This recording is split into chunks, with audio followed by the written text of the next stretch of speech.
कि पिछली सीट पर बैठा एक लड़का, मतलब कि तू, आधी नींद में था और टॉयलेट जाने के विचार में था, और मैंने अपना खेल शुरू कर दिया। मैंने बस में बैठे सभी को छलावे की कहानी सुनाकर डरा दिया, क्योंकि डर ही मेरा सबसे बड़ा हथियार है। मैंने जानबूझकर तुम सबको गुमराह किया और सुशील सर के गांव ले गया और तुम्हें छलावे में रुकने के लिए मजबूर किया और सुशील सर की जान ली।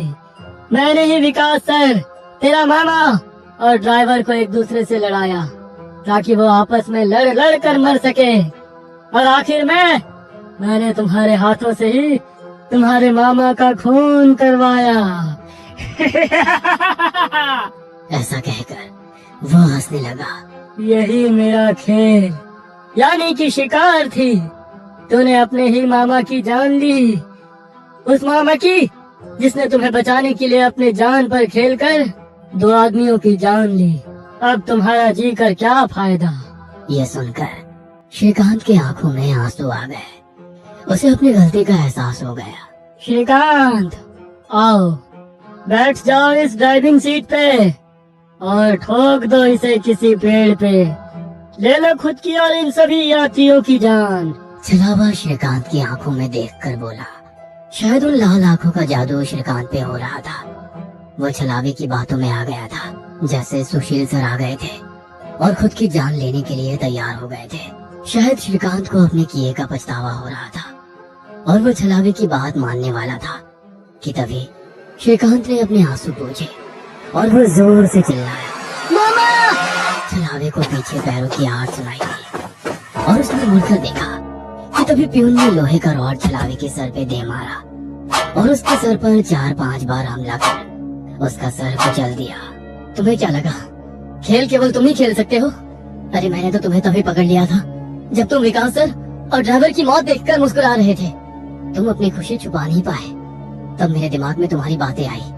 जानबूझकर तुमने हमें गुमराह करके छलावे में रोका और तुम्हारी वजह से सुशील सर की जान गई। तुमने मुझ पर ही छलावा होने का इल्जाम लगाया, हाँ? और मेरे मामा विकास सर और ड्राइवर के बीच आग लगा दी और बाद में तुमने मुझे ही मेरे मामा को मारने के लिए कहा। और हद तो तब हो गई जब तुमने कहा कि तुम्हारे मामा की ट्रैवल एजेंसी है, जबकि श्याम का मामा तो हमारे कॉलेज के बाहर गोलगप्पे का ठेला लगाता है। श्रीकांत ने अपने मामा के हाथों से लोहे की रॉड ली और छलावे से बोला, अब तुम चैन से शिकार करने के लिए अगले अमावस की रात का इंतजार करो, क्योंकि आज तुम खुद शिकार हो गए हो। और ऐसा कहकर उसने एक रॉड का वार उसके कुचले सर पे कर दिया और उसके शरीर से छलावा काले धुएं के रूप में बाहर निकला और बस के बाहर निकल गया। और जैसे ही छलावा बस से बाहर निकल गया, सभी स्टूडेंट्स नींद से बाहर आ गए। आज पहली बार कोई अमावस छलावा किसी यात्री से हारा हुआ था। बस के ऊपर हवा में उड़ता हुआ छलावा दर्द से तड़पने लगा और चिल्लाते हुए हवा में निकल गया। उस छलावे को अपनी योनि से मुक्ति मिल गई, क्योंकि ये सृष्टि का नियम है कि जब भी कोई छलावा इंसान से हारता है, उसका अंत हो जाता है और उसे मुक्ति मिल जाती है। आधी रात का समय था। एक गाड़ी हवा से बातें करती लोनावला की घुमावदार सड़कों पर दौड़ी चली जा रही थी। गाड़ी के अंदर तेज म्यूजिक चल रहा था और अंदर बैठे चारों नौजवानों अक्षय, रवि, आयशा और आदि ने अपने हाथ में एक एक कोल्ड ड्रिंक की बोतल पकड़ी हुई थी, जिसमें उन्होंने शराब मिला रखी थी। शराब के नशे में झूमते हुए अचानक ही अक्षय ने गाड़ी में ब्रेक लगाया। अचानक ब्रेक लगने के कारण चारों को एक जोरदार झटका लगा और जैसे शराब का नशा एक झटके में चूर हो गया। घबराते हुए रवि, आदि और आयशा गाड़ी से बाहर निकल आए। क्या हुआ अक्षय, इतने जोर से ब्रेक क्यों लगा दिया? सब ठीक तो है ना? लगता है डिक्की खुली रह गई है। जा दी, तू चेक करके आ। कुछ नहीं हुआ बे, बस वैसे ही मजे ले रहा था। इसका बर्थडे है, इसे परेशान करना तो बनता है ना। तुम्हें अगर ज्यादा मस्ती सूझ रही है तो हटो, मैं ड्राइव करती हूँ। गाइस, मुझे लगता है अक्षय पीकर आउट हो चुका है। ए आयशा, चुप करके बैठना पीछे। बोला ना तुझे मजाक कर रहा था। अरे आ जाना यार, कुछ नहीं है डिक्की में, बैठ जल्दी। आयशा के बुलाने पर आदि भी आकर अपनी सीट पर बैठ जाता है और अक्षय वापस से गाड़ी स्टार्ट कर देता है। यार 100 की स्पीड में भागती गाड़ी में तूने ब्रेक लगा दिया। अगर गाड़ी पहाड़ से नीचे गिर जाती तो अभी इन वादियों में भूत बनकर घूमते अपन लोग हैं। यार प्लीज ऐसा करो, किसी लॉज पर गाड़ी रोक दो हम लोग सुबह निकलेंगे। अब तेरी क्या प्रॉब्लम है? तुम लोग समझ नहीं रहे हो यार, तुम सबको चढ़ गई है, अपने होश में नहीं हो तुम लोग। इस तरह लॉन्ग ड्राइव पर जाना सही नहीं है, और तुम लोग अभी इस हाईवे के बारे में ज्यादा कुछ जानते भी नहीं हो। यार तेरा ही बर्थडे मनाने जा रहे हैं, तू सारा मजा मत खराब कर। अच्छा बता, क्या प्रॉब्लम है इस हाईवे में? यार मैंने बोला ना, ये रास्ता सही नहीं है। यहाँ के लोकल्स का कहना है कि आगे पहाड़ी पर अक्सर रात में एक्सीडेंट होते हैं। क्या बकवास है ये, एक्सीडेंट किस रोड पर नहीं होते हैं? इसमें क्या नई बात है? होते हैं, सब जगह होते हैं, लेकिन यहाँ पर वजह कुछ और होती है। बस तू यू टर्न लो और पीछे चलो। अब तो तूने चैलेंज कर दिया भाई को, अब गाड़ी नहीं रुकने वाली। आदि के लाख रिक्वेस्ट करने पर भी अक्षय ने फिर से गाड़ी का गियर बढ़ाया और एक बार फिर से उनकी गाड़ी हवा से बाकी बन गई। आदि की बातें भूलकर बाकी के दोस्त भी अंग्रेजी गाने की धुन पर आंख बंद करके थिरक रहे थे, लेकिन आदि अभी भी अक्षय के साथ आगे की सीट पर थोड़ा सिकुड़ा सहमा सा बैठा हुआ था। रात का सन्नाटा हर गुजरते पल के साथ गहराता जा रहा था। रात के तकरीबन 2 बज गए थे। पीछे की सीट पर बैठे बैठे रवि अब झपकियां लेने लगा था। तभी एक बार फिर से अक्षय ने जोरदार ब्रेक लगा दिया तो गाड़ी जाकर सड़क किनारे लगे पेड़ से जा टकराई। अक्षय, तुम्हारा दिमाग खराब हो गया क्या? ये क्या मजाक लगा रखा है बार बार? अब तुम चुपचाप ड्राइविंग सीट से उतरो, नहीं तो अच्छा नहीं होगा। अरे यार, लड़की अचानक कहाँ गायब हो गई? समझ लो हमारा एक्सीडेंट होते होते बचा है अभी। आदि, आयशा और अक्षय गाड़ी से नीचे उतरकर बातें कर रहे थे और रवि सब कुछ अनसुना करके चैन की नींद सो रहा था। इसे देखो, अभी गाड़ी खाई में गिर जाती तो ये सोते सोते कुंभकर्ण ऊपर पहुंच जाता। इसीलिए बोलती हूँ, लिमिट में पिया करो। अब तो सही कह रही है, शायद मुझे चढ़ गई है। मैं पीछे बैठता हूँ, अब तू ड्राइव कर ले। ना बाबा ना, अब तो मेरी आंखें नींद से भरी हो रही हैं। तू ही चला गाड़ी, लेकिन अब ध्यान से चलाना। अक्षय एक बार फिर से ड्राइविंग सीट पर बैठ गया और आयशा पीछे बैठकर झपकियां लेने लगी। कुछ देर बाद, यार आदि, मुझे ऐसा लग रहा है हम बार बार उसी रास्ते पर आ रहे हैं। सब गोल गोल घूम रहा है यहाँ, वही पेड़ वही पहाड़। मुझे सच में चढ़ गई है क्या यार? तू एक बार लोकेशन चेक करना। भाई, पहाड़ एक जैसे ही होते हैं, इसमें क्या अलग होगा? आदि अपना मोबाइल निकालता है, लेकिन मोबाइल में कोई नेटवर्क ही नहीं आ रहा था। यार मेरे फोन में नेटवर्क ही नहीं है। तभी अक्षय को गाड़ी की लाइट्स में सामने एक आदिवासी पहनावे वाली लड़की दिखाई देती है। लगता है मुझे फिर से वहम हो रहा है। अगर अब मैंने ब्रेक लगाया तो ये सब मिलकर मुझे ही पहाड़ से नीचे फेंक देंगे। अक्षय लड़की की ओर गाड़ी बढ़ाने लगता है। अरे तुझे दिखाई नहीं दे रहा? सामने कोई लड़की है, उसे गाड़ी से उड़ा ही देगा क्या? आदि की बात सुनकर अक्षय लड़की से कुछ दूरी पर ही गाड़ी रोक देता है। अक्षय, अचानक ये लड़की कहाँ से आ टपकी? चुपचाप गाड़ी आगे बढ़ा, मुझे कुछ ठीक नहीं लग रहा है। बाहर मत निकलना। अरे यार, बहुत घबराई हुई लग रही है और रात भी हो रही है। देखने तो देख, क्या बात है? मैं बोल रहा हूँ ना, ये रास्ता सही नहीं है यार। यहाँ पर अक्सर लोगों को छलावा लग जाता है। तो फिर शुरू हो गया। तभी वो लड़की दौड़ते हुए उनकी गाड़ी के पास आ जाती है।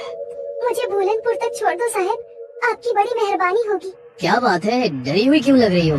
साहब, वो लोग मेरे पीछे लगे हैं, आप बस जल्दी से यहाँ से चलो, नहीं तो कुछ भी हो सकता है। लड़की की बात सुनकर अक्षय गाड़ी का दरवाजा खोल देता है और लड़की आकर आयशा के बगल में बैठ जाती है। आपका बहुत बहुत शुक्रिया साहब, आज तो मैं बाल बाल बची हूँ। आपको पता नहीं है साहब, इतनी रात गए इधर निकलना सही नहीं है। यहाँ रात गए अपने शिकार की तलाश में छलावा घूमता है। कहते हैं जिसके ऊपर छलावा की नजर पड़ जाए फिर वो नजर बांध देता है। उसके बाद आप वही देखोगे जो वो आपको दिखाएगा। लेकिन तुम भाग क्यों रही थी? कौन था तुम्हारे पीछे? साहब, मैं छलावा के पकड़ में आ गई थी, बड़ी मुश्किल से अपनी जान बचाकर भागी हूँ। लड़की अभी अपनी कहानी सुना ही रही थी कि सामने से कुछ लोग मशाल लेकर सड़क के बीचों बीच खड़े हो जाते हैं। अरे, ये लोग ऐसे सड़क घेर कर क्यों खड़े हो गए हैं? कौन है ये लोग? ओह शिट, हॉर्न बजा जल्दी। इन लोगों पर हॉर्न का कोई असर नहीं पड़ रहा है यार। एक तो घुरे जा रहे हैं और अपनी जगह से टस से मस तक नहीं हो रहे हैं। मुझे तो बहुत गुस्से में लग रहे हैं। क्या करूं? पतली सी सड़क है, अगर ये सामने से नहीं हटे तो गाड़ी रोकनी पड़ेगी। गाड़ी रोकते ही कहीं इन्होंने हम पर हमला कर दिया तो? साहब, ये आदमी नहीं है, आप बस गाड़ी मत रोकना। अगर इन्होंने हमें पकड़ लिया तो अच्छा नहीं होगा, हम में से कोई नहीं बचेगा। क्या मतलब है तुम्हारा? मैं उन पर गाड़ी चढ़ा दूं? नहीं, ये मुझसे नहीं हो पाएगा।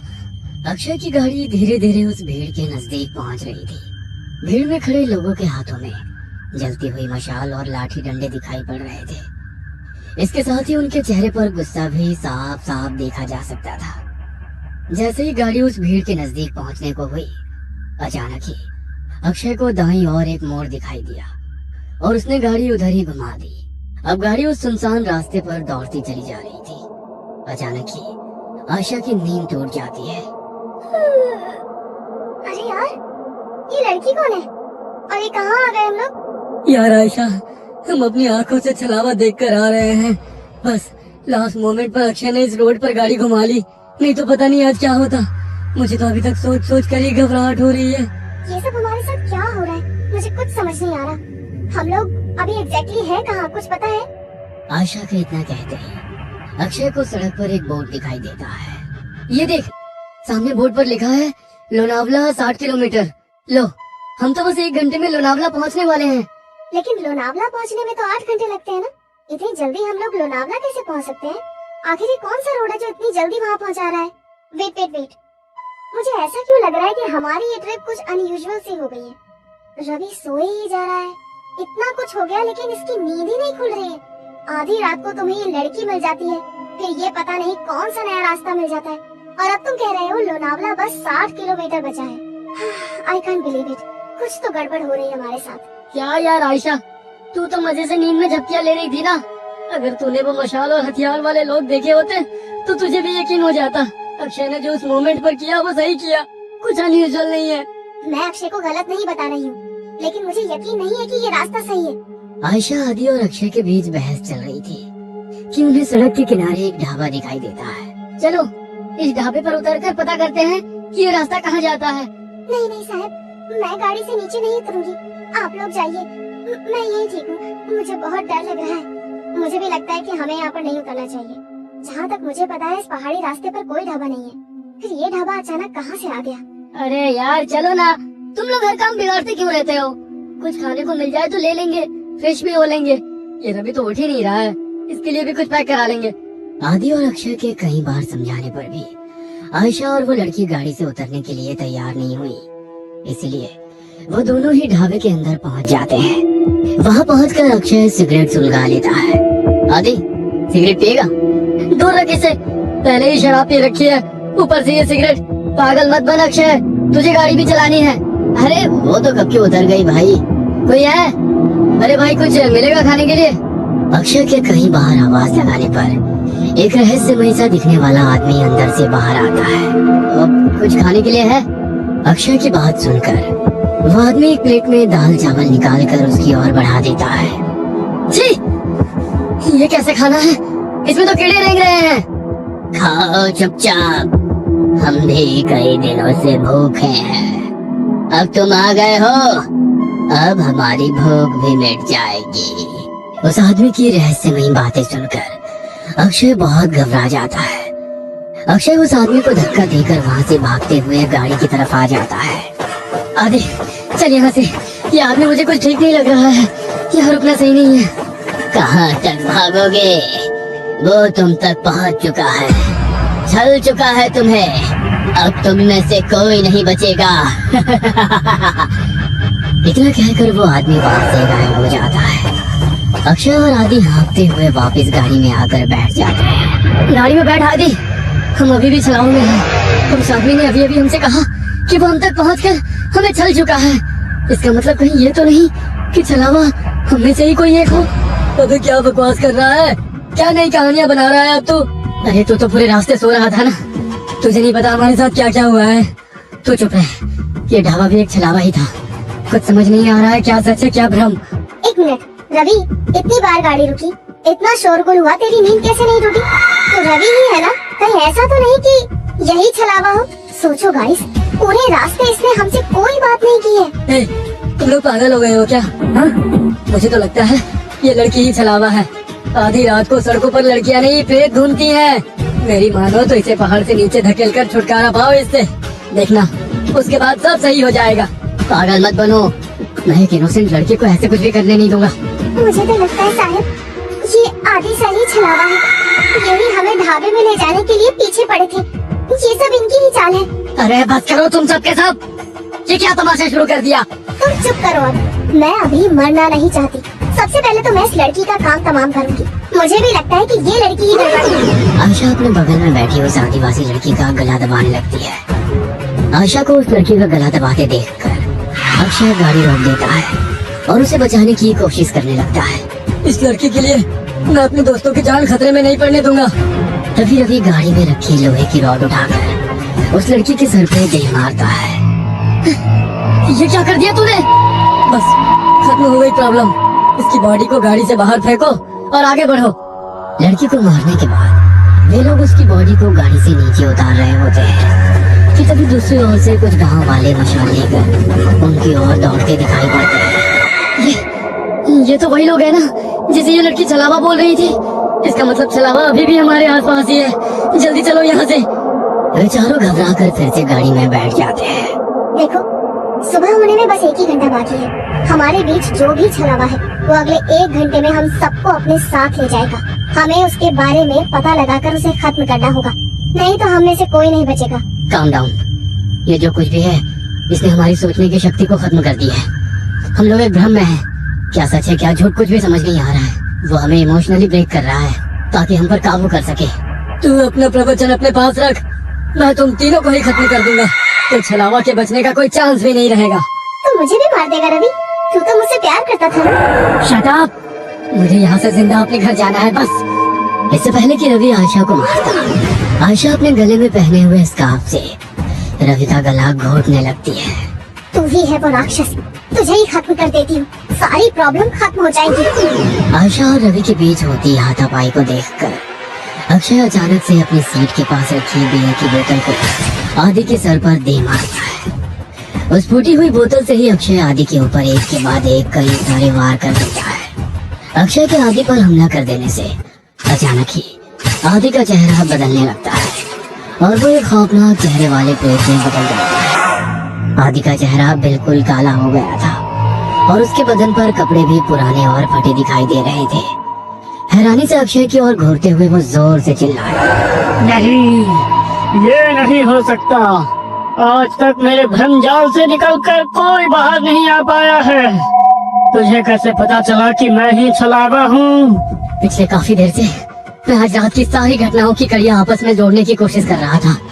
तुझे पहले ही पता था कि हम तेरा बर्थडे मनाने लोनावला जा रहे हैं। घर से तो तू खुशी खुशी हमारे साथ आ गया था, लेकिन जैसे ही ये पहाड़ी हाईवे स्टार्ट हुआ तू कुछ अजीब सा व्यवहार करने लगा। पहले तूने कई बार मुझे यू टर्न लेने को कहा, जबकि तू जानता था उस रोड पर आगे 10 किलोमीटर तक कोई यू टर्न नहीं है। उसके बाद उस लड़की को लिफ्ट देने से मना करना, अचानक से छलावे की कहानी सुनाने लगना, जबकि तू तो इन बातों को कभी मानता ही नहीं है।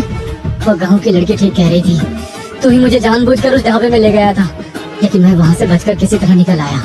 मेरे सिगरेट के लिए पूछने पर तूने मेरा हाथ जब झटका वो मुझे बहुत अजीब लगा था। और सबसे जरूरी बात, रवि तो पूरे रास्ते गाड़ी से उतरा ही नहीं था। इसीलिए जब आयशा रवि को मारने लगी तो मैंने तेरी तरफ नजर घुमाकर देखा। तू अपनी सीट पर बैठा बड़े आराम से मुस्कुरा रहा था। कोई दोस्त अपने दोस्त को ऐसी हालत में देखकर हंस नहीं सकता। मैं समझ गया कि छलावा तू ही है और कोई नहीं। मूर्ख हो तुम सब। मैंने तुम्हें समझने के लिए कितने मौके दिए, लेकिन तुम मूर्ख के मूर्ख ही रहे। मैंने तुम्हें बताया था छलावा जो चाहेगा तुम बस वही देखोगे। मैंने तुम लोगों की नजर और दिमाग को बांध रखा था। गाँव के लोग उस लड़की को नहीं, मुझे पकड़ने के लिए तुम्हारा पीछा कर रहे थे। इसलिए मैंने तुमसे कहा कि गाड़ी मत रोकना।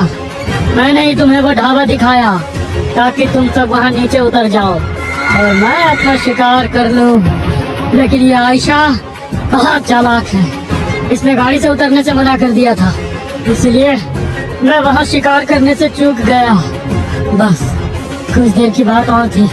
इस रवि के मरते ही तुम दोनों एक दूसरे की जान के दुश्मन बन जाते और एक दूसरे को मार डालते और मेरी जीत हो जाती। अगर ये आदि नहीं है तो हमारा आदि कहाँ है? तुम्हारा आदि तो उसी जगह मेरा शिकार बन गया था जब पहली बार तुम सब गाड़ी से उतरकर इस अक्षय से झगड़ा कर रहे थे और वो गाड़ी की डिक्की चेक कर रहा था। अक्षय, मार इसको, छोड़ना मत। उसने हमारे आदि को मार डाला, मैं इसे नहीं छोड़ूंगी। सुबह के 4 बज चुके हैं। अब तुम लोग मेरा कुछ नहीं बिगाड़ सकते। इतना कहकर वो छलावा वहाँ से गायब हो जाता है। जन्मदिन के दिन ही अपने दोस्त को खोने के गम ने उन सबको तोड़ कर रख दिया था। उस रात छलावे से उनकी जान तो बच गई थी, लेकिन अपने दोस्त को खोने का गम जीवन भर उनके सीने पर बोझ बनकर उन्हें सालता रहा।